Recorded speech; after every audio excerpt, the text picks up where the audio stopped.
तो इस एपिसोड की स्टार्टिंग स्कूल के एनवायरनमेंट को दिखाने से होती है, जहाँ पर उसाटो नाम के स्टूडेंट को दिखाया जाता है। ये बहुत ही एक्स्ट्रा ऑर्डिनरी स्टूडेंट रहता है।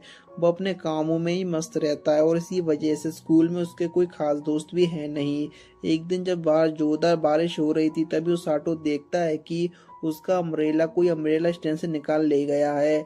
अब वहां पर अभी भी एक अम्ब्रेला रखा हुआ था, जिसे वो पहले तो लेने की सोचता है, लेकिन फिर आइडिया ड्रॉप करके वहीं साइड में बैठकर अपनी बुरी किस्मत को कोसने लगता है। हाय मेरी फूटी किस्मत। और फिर वो कहता है कि काश मैं मैजिक यूज कर पाता। और तभी पीछे से सेनपाई नाम की लड़की आकर कहती है कि क्यों तुम इतना लेट यहाँ पर क्या कर रहे हो? स्टूडेंट को जाना देता है, स्कूल में रुकने की परमिशन नहीं है। जिसे सुनकर उसाटो वहां से जाने लगता है, लेकिन सेनपाई उसे रोकती है और पीछे से कजाटो नाम का लड़का आकर उसे अम्ब्रेला ऑफर करता है। वो ऐसा इसलिए करता है क्योंकि वो दोनों दरअसल क्लासमेट होते हैं, लेकिन उसाटो ने आज तक कभी भी उससे बात नहीं की होती। यहाँ पर हमें भी पता चलता है कि सेनपाई स्टूडेंट काउंसिलिंग का प्रेसिडेंट है और कसाटो वाइस प्रेसिडेंट है, और इसके बाद वो तीनों साथ में घर जाने निकल जाते हैं। और इस दौरान हमें पता चलता है कि कजाटो काफी हैंडसम होने की वजह से क्लास में सिर्फ उसकी गर्ल्स के साथ दोस्ती है, बॉयज के साथ नहीं। काफी रंगीन हो बेटा। आगे यहाँ पर सेनपाई के बारे में हमें पता चलता है कि ना ही सिर्फ वो स्टूडेंट काउंसिल का प्रेसिडेंट है, बल्कि वो सारे सब्जेक्ट में और स्पोर्ट्स में टॉपर है। हमारे क्लास में भी प्रिया नाम की लड़की थी, वो भी सभी चीजों में टॉपर थी। पता नहीं भगवान ऐसे लोगों को बनाता कैसे है। अब दोस्तों, दो इतने खतरनाक व्यक्तियों के साथ घर जाना, इसका तो सीधा मतलब यही बनता है कि हमारा एक्स्ट्रा ऑर्डिनरी स्टूडेंट स्कूल के दो सबसे पॉपुलर स्टूडेंट के साथ घर जा रहा है।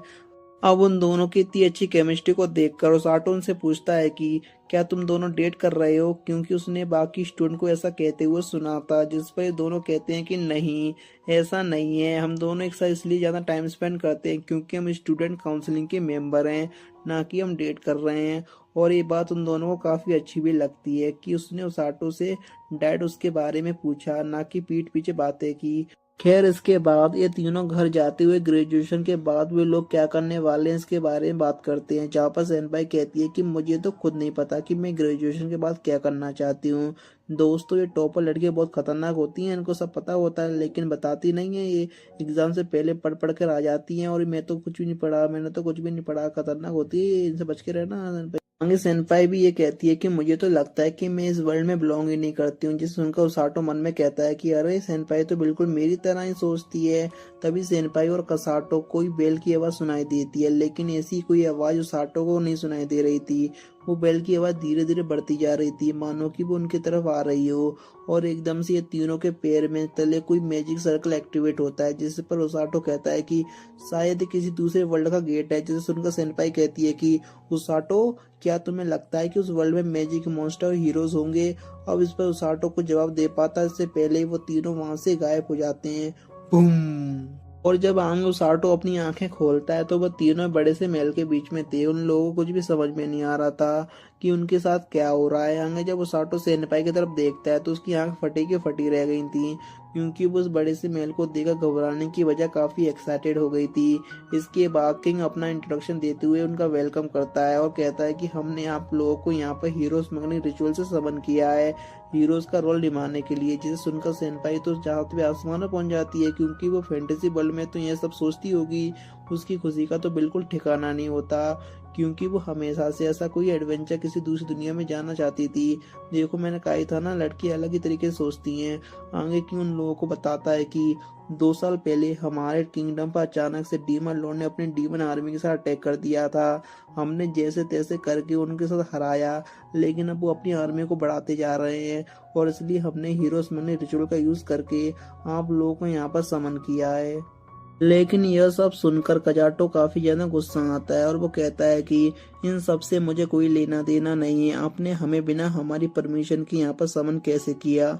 हमें अभी वापस भेजो। हम लोग की वहाँ पर फैमिली है जो वहाँ पर हमारा इंतजार कर रही होगी। जिस पर किंग कहता है कि माफ करिए, लेकिन यह स्मगलिंग रिचुअल वन वे है, इससे किसी को वापस नहीं भेजा जा सकता। ये सुनकर कजाटो को और भी ज्यादा गुस्सा आ जाता है, और वो गुस्से में किंग की तरफ जा ही रहा होता है कि तभी सारे सोल्जर अपने हथियार बाहर निकाल लेते हैं।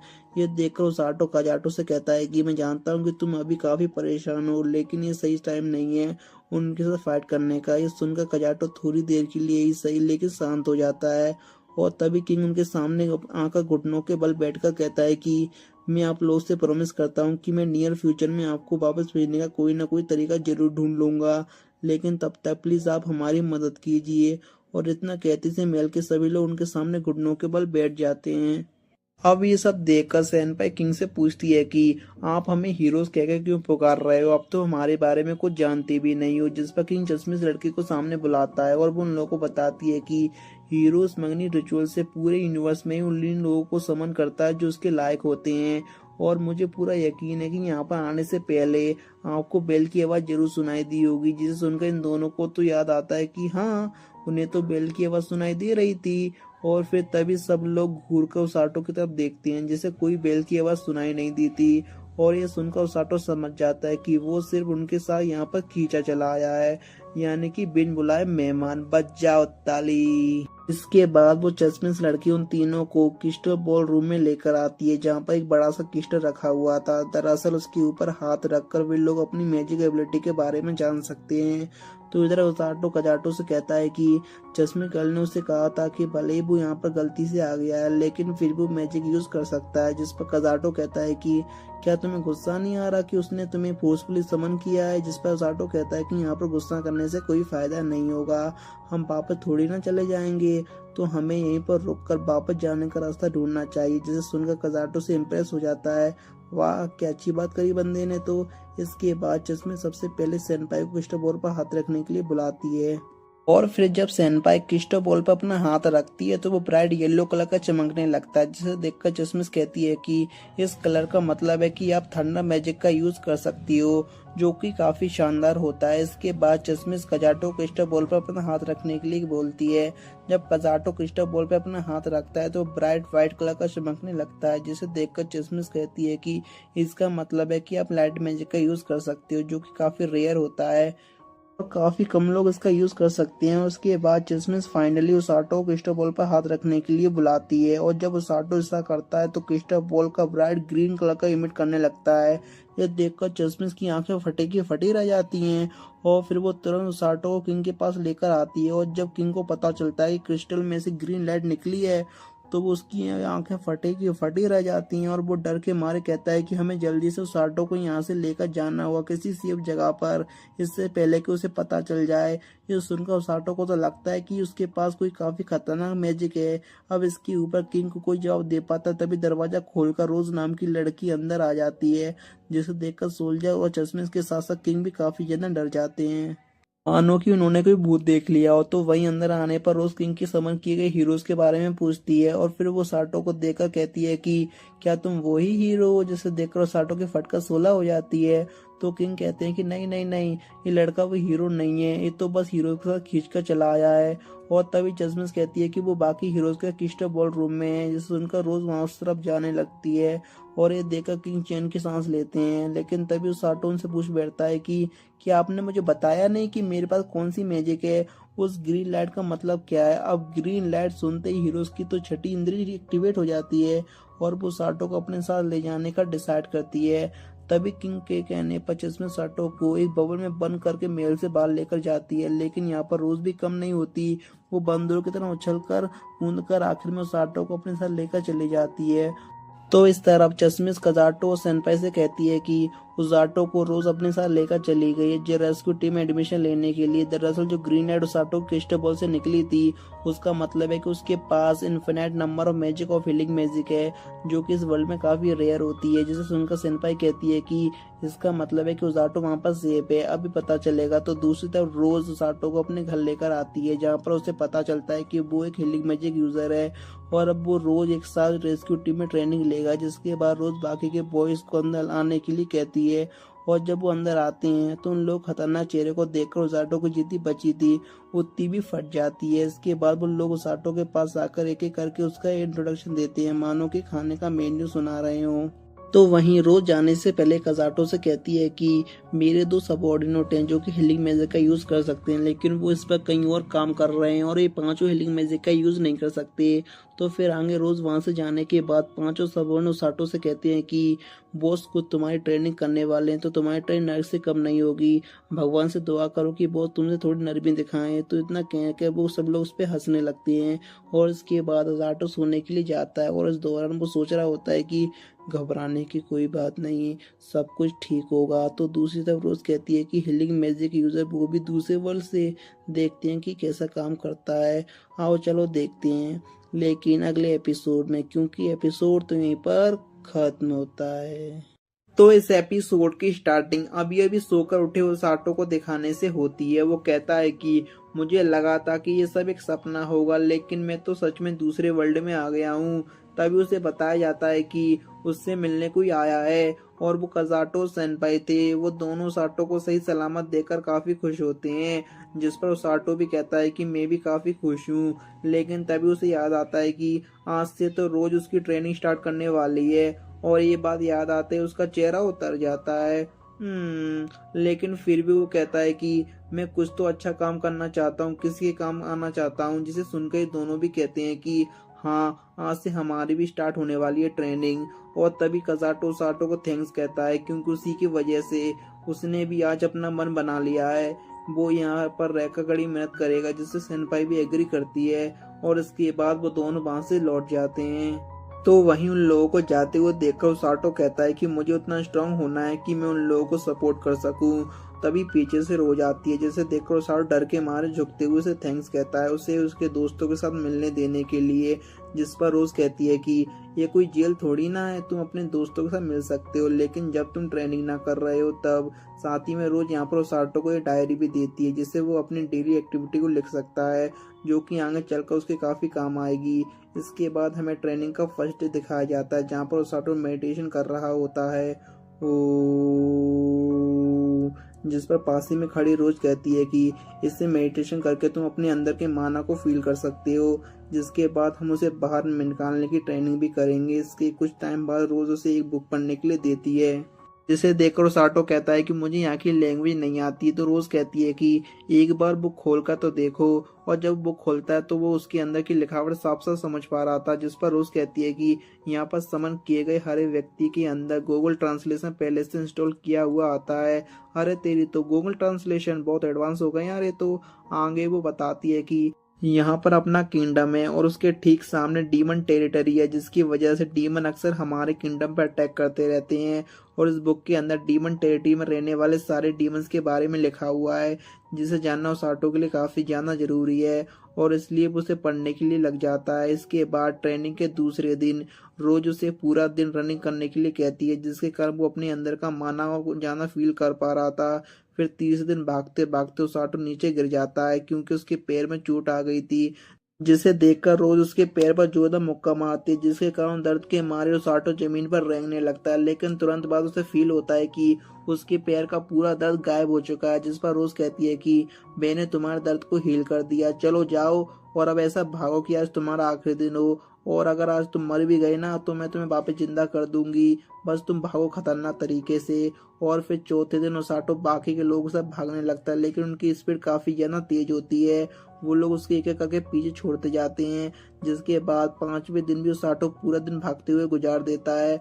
और फिर छठे दिन में भारी बारिश में जब ओसाटो भाग रहा होता है, जब अचानक से उसका पैर फिसल जाता है और वो नीचे गिर जाता है, जिसके कारण वो मन में गुस्से से रोज को बुरा भला कहने लगता है, साली कूर औरत कहीं की गधेड़ी, क्योंकि वो मुंह पर अब तो कुछ कह नहीं सकता। मगर तभी उसके हाथ में ऐसी हीलिंग मैजिक की ग्रीन लाइट बाहर निकलने लगती है, जिसके कारण वो काफी ज्यादा खुश हो जाता है। इसके बाद सातवें दिन हम देखते हैं कि रोज ओसाटो काफी जोरदार लात मारती है, क्योंकि वो एक बार फिर से भागते भागते नीचे गिर गया था। आगे रोज कहती है कि मैं तुम्हारी ट्रेनिंग की डिफिकल्टी लेवल बढ़ा रही हूँ, और इतना कहते ही वो ओसाटो को उठाकर आसमान की तरफ जोरदार फेंक देती है। इसके बाद आठवें और नवें दिन रोज एक बार फिर उसे लात मारकर नीचे गिरा देती है, जिसके कारण उसके बम में काफी ज्यादा दर्द होने लगता है। हाय राम, ये और कितनी कूर है। लेकिन अगले ही पल उसकी हीलिंग मैजिक एक्टिवेट हो जाती है और उसकी पूरी बॉडी का दर्द चुटकी बजाती गायब हो जाता है।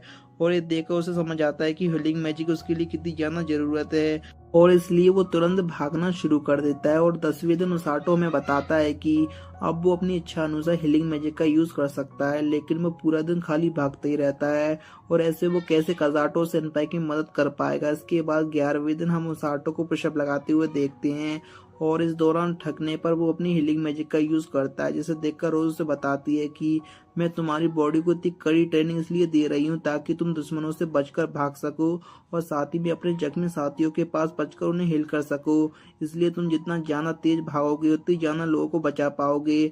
अब ये सुनकर तो उसके अंदर पूरा मोटिवेशन भर जाता है। या आंग उसाटो एक बार फिर पुशअप लगाने पर जुट जाता है। अरे बाप रे, बहुत ही खतरनाक मोटिवेशन स्पीकर है यार, ये तो संदीप महेश्वरी को पीछे छोड़ दिया इन्होंने तो। इसके बाद 12वें दिन वो दोपहर तक रनिंग करता है और उसके बाद रात को पुशअप लगाता है और इसके कारण से अपनी बॉडी अब काफी ज्यादा हल्की महसूस होती है और इसलिए 13वें दिन रोज उसकी बॉडी में वेट लगा देती है, जिसे लेकर वो भागने लगता है। आगे 14वें दिन उसाटो देखता है कि टकलू ने उसका लंच बॉक्स खा लिया होता है। एक तो मैं यहाँ पर रोज कड़ी मेहनत कर रहा हूँ और अगर मुझे तेज भूख लगे तो तू मेरा लंच पूरा खा गया, साले टकलू खूंसट भुक्कड़। उसको वहाँ काफी ज्यादा गुस्सा आता है और वो टकलू को पीटने के लिए उसके पीछे भागता है। इस दौरान उसके ऊपर काफी सारे वेट भी लगे हुए थे, लेकिन इसके बावजूद भी वो काफी तेज भागता है और दूर से ये सब रोज देख रही थी। सही है, सही है, सही जा रहे हो बेटा। और ऐसे ही ट्रेनिंग करते करते उसे 3 हफ्ते गुजर जाते हैं और फिर एक दिन कज़ाटो सेनपाई जनरल प्रिंसेस के साथ उसे मिलने के लिए आते हैं और जैसे उसकी नजर उसाटो की तरफ जाती है तो उनकी आंखें फटी की फटी रह जाती हैं, क्योंकि उसाटो पुशअप लगा रहा था। लेकिन हैरानी की बात यह थी कि जिसके कारण उनकी आंखें फटी की फटी रह गई थी कि उसके पीठ के ऊपर एक बड़ा सा पत्थर था और उस पत्थर के ऊपर रोज बैठी हुई थी। और बस इतना ही कम नहीं था कि रोज नीचे उतर कर तुरंत एक दूसरा बड़ा सा पत्थर उसके ऊपर रख देती है। मगर उसाटो हमारा सख्त लौंडा बन चुका है, यानी कि पावरफुल व्यक्ति बन चुका है। वो उस पर झुकता नहीं है, वो अपनी हीलिंग मैजिक का यूज करके उन पत्थरों को भी उठा लेता है। इधर कज़ाटो सेनपाई को यकीन नहीं हो रहा था, अरे बाप रे, सच में उसाटो ही है ना। और उसके मसल को देखकर तो सेनपाई के मुंह में लाट टपकने लगती है, मानो उसे टेस्ट करना चाहती हो।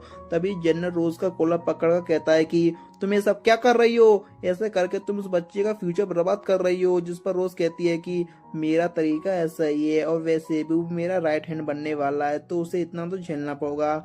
यह सुनकर उधर उसाटो चौंक जाता है, क्योंकि उसने नहीं सोचा था कि रोज से अपना राइट हैंड बनाने के बारे में सोच रही है। आगे रोज जनरल्स को बताती है कि वो मेरा राइट हैंड बनने के लिए इसलिए लायक है क्योंकि वो कभी भी गिव अप नहीं करता।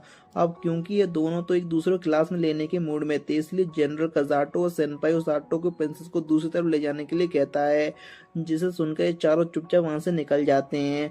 आगे हम उन लोगों को पेड़ के नीचे बैठकर बात करते हुए देखते हैं, जहाँ पर कज़ाटो बताता है कि जनरल किंगडम के सबसे स्ट्रॉन्गेस्ट स्वॉर्ड्समैन है और वहीं हमें स्वॉर्ड चलाना सिखा रहे हैं। वहीं पर जैसे ही उसाटो को पता चलता है कि एक छोटी सी बच्ची प्रिंसेस है, तो वह तुरंत उसके सामने झुककर उसे माफी मांगने लगता है। लेकिन प्रिंसेस कहती है कि इसकी कोई जरूरत नहीं, आप मेरे साथ नॉर्मल लड़की की तरह भी बात कर सकते हो। और इतना कहते से वो केक उनके लेकर आई थी उसे बाहर निकालती है। हाँ हाँ हाँ, जिसे खाकर तो उसाटो को वह काफी ज्यादा डिलीशियस लगता है। तभी कज़ाटो से पूछता है कि क्या तुम डेली इतनी टफ ट्रेनिंग करते हो, जिस पर उसाटो हाँ में जवाब देता है। तो वो पूछने पर वो उसाटो से कहता है कि हम दोनों भी काफी मेहनत से ट्रेनिंग कर रहे हैं, लेकिन तुम्हारी जितनी खतरनाक नहीं। तभी अचानक से सेनपाई उसाटो की टी शर्ट ऊपर करके उसके 6 पैक एब्स देखने लगती है। उसे वो काफी ज्यादा अट्रैक्टिव भी लगते हैं। अब उसके 6 पैक देखकर तो उसे टच करने के बारे में सोचती है। अरे बाप रे, देख लो ये क्या हो रहा है। अब ये सब देखकर तो इधर प्रिंसेस अपना चेहरा शर्म के मारे छुपा लिया होता है। तभी कज़ाटो असाटो से पूछता है कि ये ट्रेनिंग कुछ ज्यादा खतरनाक नहीं है तुम्हारे लिए, जिस पर असाटो कहता है कि खतरनाक नहीं, पहले तो मैं यहाँ से भागना चाहता था, लेकिन अब ट्रेनिंग करने में मुझे काफी ज्यादा मजा आ रहा है। जिसे सुनकर सेनपाई असाटो से कहती है कि असाटो तुम तो काफी कमाल के हो, आखिरकार तुम्हें अपनी जगह मिल ही गई। जिस पर असाटो अपनी हीलिंग मैजिक का नमूना दिखाते हुए कहता है कि मैंने इतना ज्यादा स्ट्रांग होना चाहता हूँ ना, इतना ज्यादा स्ट्रांग होना चाहता हूँ, जिस दिन तुम लोग हीरोज के तौर पर बैटल फील्ड में लड़ने के लिए जाओगे तब मैं थोड़ी ही सही लेकिन तुम लोग की मदद कर पाऊंगा। जिस सुनकर इन दोनों को ये बात काफी ज्यादा अच्छी लगती है। अब इसी बात को लेकर ये लोग हंसी मजाक कर ही रहे होते हैं कि तभी टकलू आकर असाटो से कहता है कि देखो मैं तुम्हारे लिए लंच बॉक्स लेकर आया हूँ, जिसे सुनकर जाटो गुस्से से कहता है कि तुम्हें लगता क्या, नहीं तुम्हें लगता क्या मेरा ही लंच बॉक्स मुझे लाकर देने में तुम्हें कोई एहसान किया। दरअसल वो ऐसा इसलिए कह रहा है क्योंकि पिछली बार की बात वो भूला नहीं था जब टकलू ने उसका लंच बॉक्स खा लिया था। जिस पर टकलू कहता है कि पिछली बात को भूल जाओ, आखिरकार तुम हो तो बच्चे ही। जिसे सुनकर अजाटो भागते हुए जाकर उसे लड़ने लगता है, जिसे देखकर इस तरफ गजाटो कहता है कि लगता है ये सब अजाटो की डेली लाइफ का हिस्सा है और इसलिए अब वो सेनपाई के साथ मिलकर और भी ज्यादा ट्रेनिंग करने का डिसाइड करता है। इसके बाद ये सीन यहीं पर कट होता है और हम रात को जाटो को आउटडोर में हॉट बाथ लेते हुए देखते हैं। क्या मजा आ रहा होगा ना यार उसको। और इस दौरान उसे सेनपाई की बात याद आती है, उसकी बॉडी सच में काफी ज्यादा चेंज हो गई है डेली पुशअप और रनिंग करके। साथ ही में उसे रोज की बात याद आती है कि जितना वो फास्ट भागेगा उतनी लोग ही मदद कर पाएगा और इसलिए वो तो और कड़ी ट्रेनिंग करने का डिसाइड करता है। जिसके बाद अगले दिन रोज सातो को अपने साथ किंगडम के बाहर यानी डीमन टेरिटरी में लेकर जाती है और वहां जाकर वो कहती है कि तब तक वापस मत आना जब तक तुम्हें ग्रैंड गिजली को हरा नहीं देती। ये सुनते से तो सातो के होश उड़ जाते हैं क्योंकि वो जो बुक उसने पढ़ी थी उसके हिसाब से तो ब्लूड ग्रिजिल हजारों साल तक जीने के बाद ग्रैंड गिजली का कन्वर्ट होता है और उसे तो वो कभी नहीं हरा पाएगा। अरे बाबा। जिस पर रूस कहती है कि चुप रहो, ज्यादा नाटक करने की जरूरत नहीं है, तुम्हारी जितनी ट्रेनिंग हो चुकी है ना उससे तुम काफी आसानी से ग्रैंड गिजली को हरा दोगे। लेकिन उसाटो फिर भी जाने से मना करता है क्योंकि उसने ट्रेनिंग में भागने के अलावा और कुछ नहीं सीखा होता।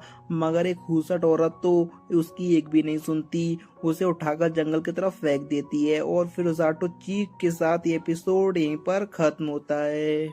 तो इस एपिसोड की स्टार्टिंग पिछले एपिसोड के एंड को दिखाने से होती है जहां पर रोज साटो से कह रही थी कि ग्रैंड गिजली यानी सफेद भालू को खत्म किए बिना घर वापस मत आना और इतना कहती थी वो बेचारो साटो की बात सुने बिना उसे जंगल की तरफ फेंक देती है।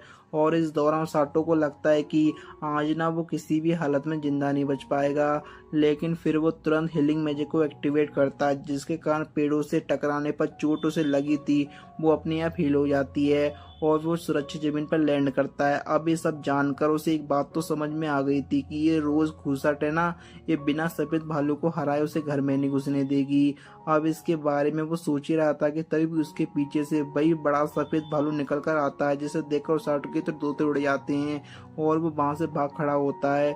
मगर भालू ना अभी भी उसका पीछा कर रहा था जिसे देखकर वो अपनी स्पीड बढ़ाता है और सोचता है कि ये मोटा सा भालू मेरी स्पीड को मैच नहीं कर पाएगा। लेकिन वो भालू तो ठीक उसके पीछे होता है जिसे देखकर एक बार फिर से उसकी चीख निकल जाती है। मगर तभी वो अपनी खतरनाक ट्रेनिंग को याद करता है और बोलता है कि भालू तो खूसर रोज के मुकाबले कुछ भी नहीं है और इतना कहकर वो भालू का मुकाबला करने के लिए रुकता है। मगर एक बार फिर किस्मत उसका विचारे का साथ नहीं देती क्योंकि सफेद भालू के पीछे दो नीले भालू भी उस पर अटैक कर देते हैं और वो कहता है कि एक से लड़ने में तो मेरी जान निकल रही थी, अरे तीन तीन कहाँ से आ गए। अब इन तीनों भालू को देखकर वो जान बचाकर भागना शुरू कर देता है। वो तो इसी स्पीड में भाग रहा था जैसे कि हम भागते हैं ना, हमारे पीछे गली का कुत्ता पड़ जाता है, अरे बच्चा, अरे बच्चा, ये कुत्ता मुझे काट लेगा, मेरे मुंह से निकल गई। तभी उसे भागते भागते सामने से पानी की आवाज आती है और वो देखता है कि सामने बड़ा सा झरना है और वो उसके अंदर छलांग लगा देता है और ये देखकर वो तीनों भालू निराश होकर वहां से चले जाते हैं। उसके जाने के बाद उसाटो पानी से बाहर निकलकर पेड़ पर अपने कपड़े सुखाता है और इसी दौरान रोज के दिए हुए सामान के अंदर उसे एक चाकू भी मिलता है। अब क्योंकि जंगल के अंदर की काफी डरावनी आवाजें आ रही थी इसलिए वो अगले दिन सफेद भालू को खत्म करने का तय करता है। इसके बाद अगले दिन वो सफेद भालू को ठिकाने को ढूंढने के लिए निकल जाता है और इस दौरान उसे एक पेड़ पर पंजों के निशान भी देखते हैं तो वो समझ जाता है कि भालू ना आसपास कहीं होगा। तभी उसके पीछे झाड़ियों में ऐसा आवाज आती है जिसे सुनकर तुरंत वो अपना चाकू बाहर निकाल लेता है। लेकिन झाड़ियों में से तो मॉन्स्टर जो कि खरगोश की जैसा दिख रहा था वो निकलता है। तभी उसाटो देखता है कि उस खरगोश के पैर में तो चोट आई हुई है और इसलिए वो तुरंत उसे अपनी हीलिंग मैजिक से ठीक कर देता है और इसके बाद वो फिर से अपने मिशन यानी सफेद भालू को ठिकाने को ढूंढने के लिए निकल जाता है। लेकिन वो छोटा सा खरगोश भी उसका पीछा करने लगता है। हालांकि उस आटो से बताता है कि अगर वो उसके साथ आया तो मुसीबत में पड़ सकता है, लेकिन खरगोश फिर भी उसका पीछा करना जारी रखता है और फिर तंग आकर उस आटो से पूछता है कि वैसे बाय एनी चांस क्या तुम्हें सफेद भालू का ठिकाना पता है। जिसे सुनकर खरगोश दूसरी दिशा की तरफ जाने लगता है और ऐसी थोड़ी देर बाद खरगोश का पीछा करने पर फाइनली उस आटो को सफेद भालू का ठिकाना मिल जाता है। उन्हें देखकर पर तो ऐसा लग रहा था कि मानो वो सफेद भालू और दो नीले भालू एक ही फैमिली हो, और ये सच भी होता है। अब इसे जानने के बाद उसाटो उनके ऊपर नजर रखने का डिसाइड करता है और इसी दौरान उसकी और छोटे खरगोश की काफी अच्छी दोस्ती भी हो जाती है। इसके बाद एक दिन जंगल की नदी का पानी पीने की वजह से उसाटो के पेट में जोरदार दर्द उठने लगता है और इस खतरनाक दर्द को तो उसे अपनी हीलिंग मैजिक से भी ठीक करने में काफी दिक्कत हो रही थी। मगर तभी खरगोश के पास आकर खड़ा हो जाता है, मानो कि वो उसे कह रहा हो कि आप जल्दी ठीक हो जाओगे। इसके बाद अगले दिन खरगोश से जंगल में बनी एक छोटी सी लेक के पास लेकर आता है, जिसका पानी काफी मीठा होता है। तभी एकदम से खरगोश कपकपाने लगता है, मानो उसे पास ही में किसी खतरनाक मॉन्स्टर की प्रेजेंस फील हो रही हो। जिसके तुरंत बाद वो एक पेड़ के ऊपर चढ़ जाता है और उसाटो की तरफ देखता है, और इसलिए उसाटो भी तुरंत उस पेड़ के ऊपर चढ़ जाता है। और इसके थोड़ी देर बाद उनके सामने से काफी बड़ा सफेद कलर का सांप गुजरता है, जो कि दिखने में किसी बड़े से एनाकोंडा जैसा लग रहा था। उस एनाकोंडा को देखकर उसाटो की आंखें बड़ी हो जाती हैं। उसके मुंह से चीख निकलने वाली थी, पर वो शांत रहता है ताकि वो एनाकोंडा उन्हें देख ना ले, और ऐसा ही होता भी है। वो एनाकोंडा वहां से चला जाता है। फिर उसाटो चैन की सांस लेता है। अब ऐसे ही कुछ दिन भालू की फैमिली को सोते हुए देखने के बाद एक दिन उसाटो पूरे जोश से उस सफेद भालू को हराने निकल जाता है, और इस दौरान वो खरगोश से कहता है कि मुझे रोकने की कोशिश मत करना, मैं जल्दी से उस भालू को हराने के बाद यहाँ से निकल जाना चाहता हूँ। और ये सुनकर खरगोश निराश हो जाता है, मानो वो कह रहा हो तुसी ना जाओ, तुसी ना जाओ। जिसके बाद वो अपना चाकू निकाल कर आगे बढ़ता है तो देखता है कि पहले से किसी ने सफेद भालू और एक नीले भालू को खत्म कर दिया है। और उनकी बाइट मार्क्स को देखकर उसाटो समझ जाता है कि ये काम किसी और का नहीं बल्कि वो एनाकोंडा का ही है, जिसने इन्हें सिर्फ मजाक मजाक में मारा है। और तभी सामने वाले चट्टान से इन दोनों का बेटा बेबी नीला भालू निकल कर आता है। अब इसे ना हम बेबी भालू कहकर पुकारेंगे। आगे बेबी भालू अपने पेरेंट्स को उठाने की कोशिश करता है। अरे ये सीन देखने में तो बहुत ही ज्यादा इमोशनल लग रहा था, कोई भी इसे देखे तो एक बार पॉइंट पे तो रोना आ जाए।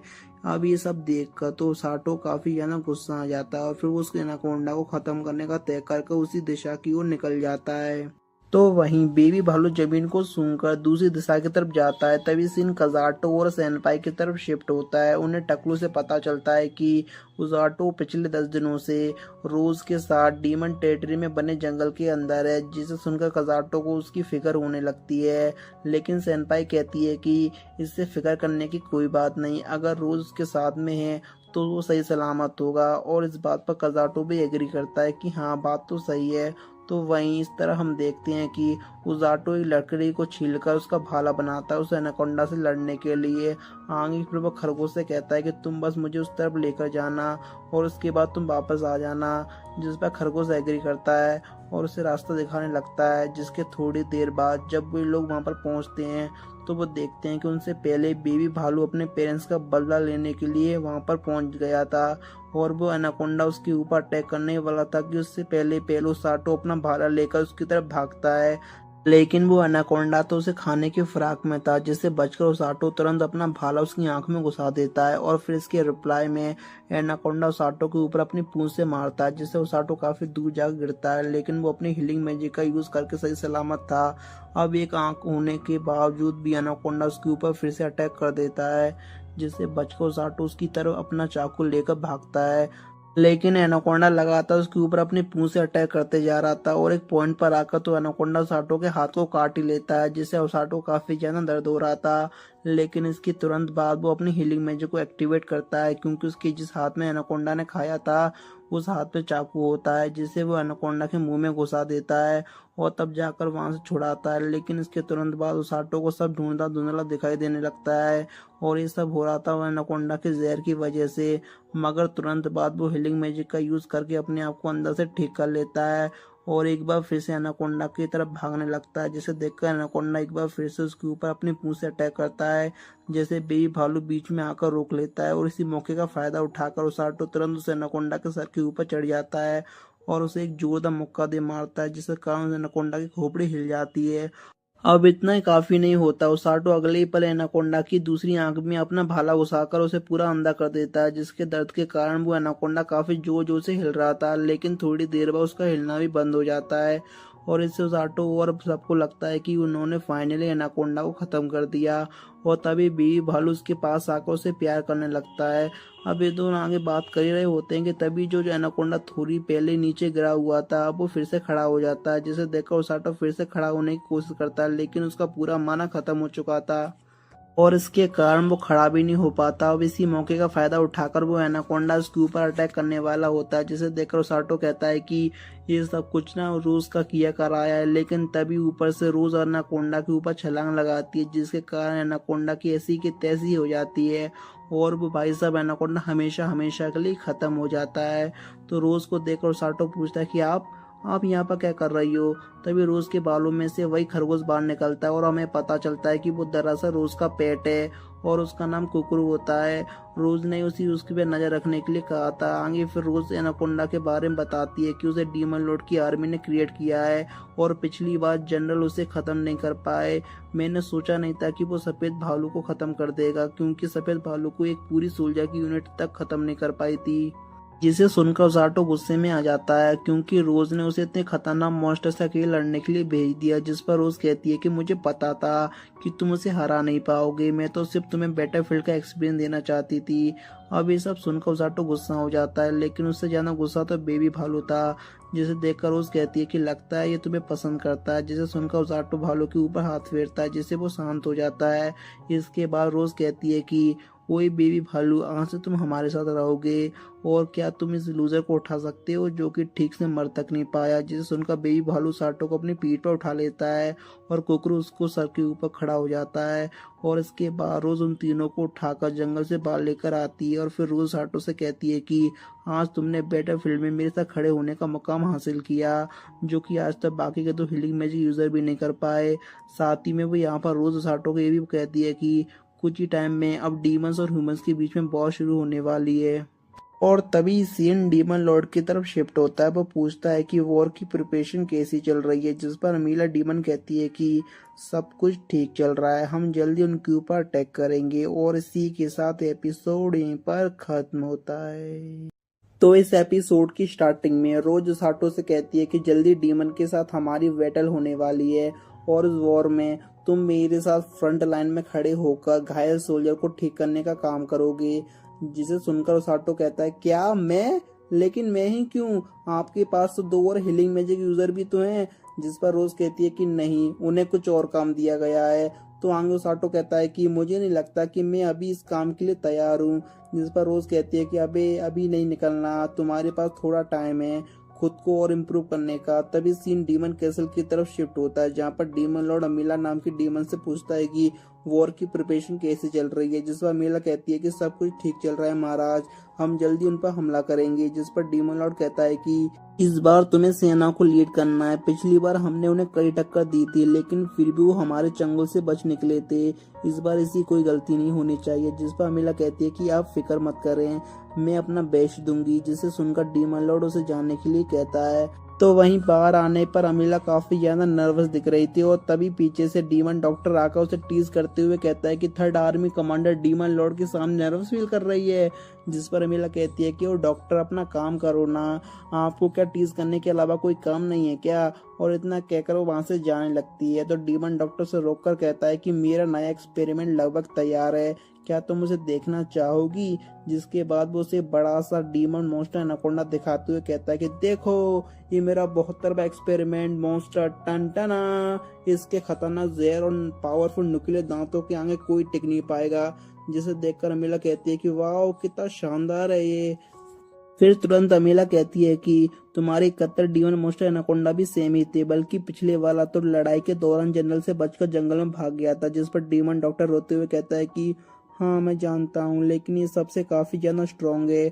आगे मिला कहती है, वो मेरे नन्हे राजकुमार रो मत यार, तुम्हें वो भी इन सब को छोड़कर हमारे पास और भी कई चीजें फिक्र करने के लिए हैं। तो डीमन डॉक्टर कहता है कि क्या तुम किडनैपर के बारे में बात कर रही हो? जिस पर अमीला कहती है कि हाँ, वो बैटलफील्ड में मौजूद तो होते हैं लेकिन फाइट नहीं करते और घायल सोल्जर को उठाकर कहीं पर लेकर जाते हैं। और इस डिस्क्रिप्शन से हम समझ पाते हैं कि ये वो रेस्क्यू टीम के बारे में बात कर रहे हैं। आंगेला कहती है कि उनके लीडर रोज फ्रंट लाइन पर घूमकर उसी जगह पर ही सोल्जर को ठीक कर देती है, और तो और वो काफी ज्यादा खतरनाक फाइटर भी है। वो मेरे मॉन्स्टर से काफी ज्यादा नफरत करती है। तुम देख लेना डॉक्टर, एक दिन उसमें उसे खत्म करके रहूंगी। जिस पर डीमन डॉक्टर कहता है कि लेकिन अब तुम कमांडर हो तो तुम्हें बैटलफील्ड में जाने की जरूरत नहीं पड़ेगी। जिस पर मिला कहती है कि हाँ, तुम सही कह रहे हो, और इसलिए मैं बैटलफील्ड में इमॉर्टल मेज ऑफ डार्कनेस को, जिन्हें ब्लैक नाइट भी कहते हैं, उन्हें भेजने वाली हूँ। वाह, इनकी बहुत बकर बकर हो गई। अब हमें उस ऑटो को देखना है। ठीक है भाई। तभी सीन उस ऑटो की तरफ शिफ्ट होता है। वो मॉर्निंग में उठकर बीबी भालू को फ्रूट खाने के लिए देता है। साइड में कुकरू भी बाहर आ जाता है, और तो और वो साटो को मस्का मारने लगता है ताकि वो उसे भी एक फ्रूट खाने के लिए दे दे। और कुकरू भी क्यूटनेस को देखकर साटो भी पिघल जाता है और वो उसे भी एक फ्रूट खाने के लिए दे देता है। तभी वहां पर रोज आती है और उन लोगों को बताती है कि मैंने किंग को बेबी भालू के बारे में बताया और अब से वो भी हमारी रेस्क्यू टीम का एक हिस्सा है। और इतना कहती है वो साटो को बेबी भालू के साथ ट्रेनिंग करने के लिए कहती है, जिसे सुनकर साटो को कुछ समझ नहीं आता। इसके साथ ट्रेनिंग करनी है मतलब? और अगले ही पल हम देखते हैं कि उस साटो ने भालू को अपनी पीठ पर उठाकर रखा होता है। और फिर रोज कहती है कि आज से तुम बैटलफील्ड की सिमुलेशन ट्रेनिंग करनी है, जिसे तुम बेबी भालू को अपनी पीठ पर उठाकर भागना होगा, क्योंकि बैटलफील्ड में तुम्हें सोल्जर को अपनी पीठ पर उठाकर भागना है। उसाटो मन में सोचता है कि बेबी भालू को पीठ पर उठाकर भागना होगा, खूसर कहीं की। और इतना कहती वो उस तुरंत उसाटो को भागने के लिए कहती है, और उसाटो भालू के साथ भागना शुरू करता है। अब इतना ही कम नहीं होता, रास्ते में रोज के बाकी के चमचे एक के बाद एक उसके ऊपर अलग अलग तरीके से अटैक करने लगते हैं। और उसकी ट्रेनिंग ना वैसी चल रही थी जैसे कि बैटलफील्ड में होती है, लेकिन उसाटो भी कुछ कम नहीं होता। वो उन सभी को काफी आसानी से पार कर लेता है, और इसे करते करते वो 4 घंटों तक भागता रहता है। और फिर वो थकावट के कारण नीचे गिर जाता है। तभी रोज उसके पास आकर कहती है कि इंसान नर्वसनेस, फियरनेस और इम्पल्शंस के कारण जल्दी थक जाते हैं। और इतना कहती है वो साटो के माइंड पर हीलिंग मैजिक का यूज करती है, जिसके कारण साटो की सारी थकावट गायब हो जाती है। और फिर वो जाते जाते साटो कैसल के चारों तरफ बेबी भालू की लेकर भागने की कहती है। वो साटो मन में सोचता है कि अरे यार खूसट औरत, इतना तो भाग लिया और कितना भागना है। लेकिन बेचारा वो हर बार की तरह इस बार भी उसकी बात मानकर केसर के चारों तरफ भागने लगता है। और भागने के दौरान वो देखता है कि बी भालू द मॉन्स्टर को देखकर सभी लोग डरने की बजाय एकदम नॉर्मल रिएक्ट कर रहे हैं। और ये बात उस साटो को काफी ज्यादा अजीब लगती है। तभी बी भालू जो कि मस्ती से सो रहा था वो उठता है और उस साटो एक फ्रूट शॉप पर की तरफ लेकर जाता है, क्योंकि उसे फ्रूट जो खाने थे। लेकिन उस साटो के पास तो कोई पैसे होते ही नहीं है, इसलिए वो फ्रूट खरीदने से मना कर देता है। हाँ, लेकिन वो शॉप ओनर से ये जरूर पूछ लेता है कि सुनो, मैं एक मॉन्स्टर को अपनी पीठ पर लेकर भाग रहा हूँ, लेकिन फिर भी आसपास के लोग काफी ज्यादा शांत हैं। जिस पर शॉप ओनर कहती है कि वो इसलिए क्योंकि तुम्हें रेस्क्यू टीम का पार्ट हो, और ये हम तुम्हारे कपड़ों को देखकर बता सकते हैं, क्योंकि अक्सर रेस्क्यू टीम के डरावने की शक्ल के कुछ लोग यहाँ पर भागते रहते हैं। जिस पर उस साटो सोचता है कि हाँ, वो रोज के बाकी के नमूने होंगे, उनका डरावना फेस तो मॉन्स्टर से ज्यादा डरावना है। खैर, इसके बाद जब ओसाटो वहां से जा ही रहा होता है कि तभी शॉप ओनर उसे वेलकम गिफ्ट के तौर पर एक फ्रूट देती है, जिसे देखकर बेबी भालू की तो बल्ले बल्ले शाबा शाबा हो जाता है। तो वहीं आगे भागने के दौरान वो एक आदमी के पास से गुजरते हैं, और वो साटो को देखकर उसके पीछे उसे आवाज लगाने के लिए दौड़ लगाता है, लेकिन वो साटो की स्पीड को मैच नहीं कर पाता और थक कर नीचे गिर जाता है। लेकिन तभी दोनों उसे देख लेते हैं। अब गिरने की वजह से उस आदमी को चोट आई थी, जिसके कारण साटो से हिल करने लगता है और पूछता है, ओ भाई साहब, तुम मुझे आवाज क्यों लगा रहे थे? जिस पर वो आदमी कहता है कि दरअसल मैं सिर्फ अपने जूनियर को हेलो करना चाहता था। जिस पर साटो को तो कुछ समझ में नहीं आता। तो वो आदमी अपना नाम बताता है, उसका नाम ओरगा होता है, और वो कहता है कि मैं रेस्क्यू टीम का एक हीलर हूँ और तुमसे मिलकर काफी खुशी हुई। और फिर वो दोनों बैठकर बात करने लगते हैं, और इस दौरान साटो को पता चलता है कि ओरका और उसकी छोटी बहन दोनों रेस्क्यू टीम की हीलर हैं, और ये सिटी में एक क्लिनिक चलाते हैं जहाँ पर वो लो सिटीजन को जख्मों को भरने का काम करते हैं। और तभी उस साटो को रोज की बात याद आती है कि वो उसके साथ फ्रंट लाइन में काम करेगा, और इसलिए वो ओरगा से पूछता है कि तुम लोग बैटलफील्ड पर क्या काम करते हो? जिस पर ओरगा बताता है कि रोज के बाकी के चमचे जख्मी सोल्जर को हमारे टेंट में लेकर आते हैं, जिन्हें मैं और मेरी बहन ठीक करने का काम करते हैं। अगर सिंपल भाषा में कहें तो हम सपोर्ट मेंबर हैं। वांगे वो ये भी कहता है कि हीरोज जो बैटलफील्ड में लड़ते हैं उनकी जान को सबसे ज्यादा खतरा होता है, इसलिए अगर हम वहां पर मौजूद होंगे तो हमें उन्हें जल्दी ठीक कर पाएंगे। और दोस्त, मुझे पूरा यकीन है कि अगर रोज ने तुम्हें चुना है ना, तो तुम्हें उस पर पूरा भरोसा है, और इसलिए तुम्हें भी अपने आप पर पूरा भरोसा करना चाहिए, क्योंकि रोज काफी एक्सपीरियंस्ड है। वो ऐसी हर किसी पर भरोसा नहीं करती। जिसे सुनकर साटो गहरी सोच में डूब जाता है, मगर तभी ओरगा कहता है कि चलो अब मुझे जाना चाहिए, वरना मेरी बहन मुझ पर चिल्लाएगी। जिसे सुनकर साटो भी भागने की तैयारी करता है, लेकिन जाने से पहले ओरगा उससे कहता है कि देखो, तुम्हें रोज को हेट नहीं करना चाहिए। मैं जानता हूँ कि वो थोड़ी स्ट्रिक्ट है, लेकिन उसे लोगों की काफी ज्यादा परवाह रहती है। जिस पर ओसाटो कहता है कि डोंट वरी दोस्त, मैं उसे हेट नहीं करता हूँ। और वो इतना कहती है, भालू को लेकर वहां से भाग जाता है, और उसके जाती ओरगा की बहन ऊरू वहां कर आकर उसे चिल्लाने लगती है। ओरगा कहता है कि सुनो, मैं काफी इंटरेस्टिंग लड़के से मिला, तुम भी मिलकर उससे काफी ज्यादा खुश होगी। तो वहीं दूसरी तरफ ओसाटो बेई भालू को लेकर कैसल के अंदर आता है, जहाँ पर कई सारे सोल्जर भागने की ट्रेनिंग कर रहे थे, और उनमें से सेनपाई भी होती है। आगे सेनपाई जैसे ओसाटो को देखती तो वो काफी ज्यादा खुश हो जाती है, और फिर वो दोनों बैठकर बात करने लगते हैं, जहाँ पर प्यार में आकर सेनपाई बेबी भालू को हाथ लगाने की कोशिश करती है, लेकिन बेबी भालू हाथ को झटक देता है, मानो वो कह रहा हो कि अपन को हाथ नहीं लगाने का, समझे क्या। तो वहीं साटो देखता है कि ट्रेनिंग की वजह से सेनपाई के हाथों में काफी ज्यादा चोट आ रखी थी, जिसे देखकर वो तुरंत अपने हीलिंग मैजिक से उसके हाथों को पूरी तरीके से ठीक कर देता है। आगे साटो काजुटो के बारे में पूछता है, तो सेनपाई कहती है कि आज तुम कजाटो से नहीं मिल पाओगे, क्योंकि वो जनरल के साथ किंगडम के बाहर रियल फाइटिंग का एक्सपीरियंस लेने गया है। और तभी हम कजाटो और जनरल को दिखाया जाता है, जहाँ पर जनरल कहता है कि मुझे पूरा यकीन है कि इस बार डीमन लॉर्ड और भी ज्यादा पावरफुल फोर्स के साथ हम पर अटैक करेंगे, लेकिन आप और सेनपाई के साथ हमारे साथ होने की वजह से हम उन्हें इस बार हरा देंगे। अब इसके बारे में कजाटो सोच रहा था कि तभी उनके सामने ढेर सारे रेड कलर के वुल्फ आ जाते हैं, और वे लोग उनके साथ फाइट करने की पोजीशन ले लेते हैं। तो इधर सेनपाई उजाटो से कह रही थी कि कजाटो के वापस आने के बाद मेरी बारी है जंगल में जाकर रियल एक्सपीरियंस गेन करने की। इसके बाद उजाटो सेनपाई को गुड लक बोलकर अपने बेस में आ जाता है। वापस आने के बाद बेबी भालू को सुलाने के बाद जब वो सोने जा रहा था कि तभी उसकी नज़र रोज पर पड़ती है। वो उससे उसके एक्सपीरियंस के बारे में पूछती है, जिस पर उजाटो कहता है कि आज का ठीक था, लेकिन मुझे पूरी तरीके से ट्रेन होने में थोड़ा टाइम लगेगा। जिस पर रोज कहती है कि ठीक है, तुम ट्रेनिंग करते रहो। और वो वहां से जाने वाली थी कि तभी उस ऑटो से वहीं पर रोककर कहता है कि कल उस एनाकोंडा के अटैक से मैं बाल बाल बचा, और आपने जब डीमन लॉर्ड की आर्मी की बात की तो मैं पूरी तरीके से डर गया था। मैं चाहूँ तो आपके साथ बैटलफील्ड में आने से मना कर सकता हूँ, लेकिन आज ना मुझे उस डर से भी कई गुना ज्यादा अच्छी फीलिंग का एहसास हुआ।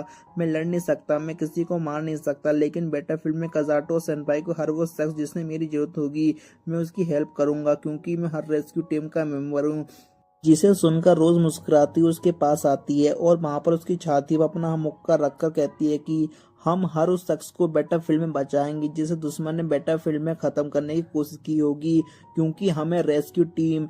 जिसे सुनकर उजाटो कहता है यस कैप्टन, और फिर उजाटो कैप्टन के बाय बोलता है, और मैं भी आप लोगों को बाय बोलता हूँ, क्योंकि एपिसोड यहीं पर खत्म होता है।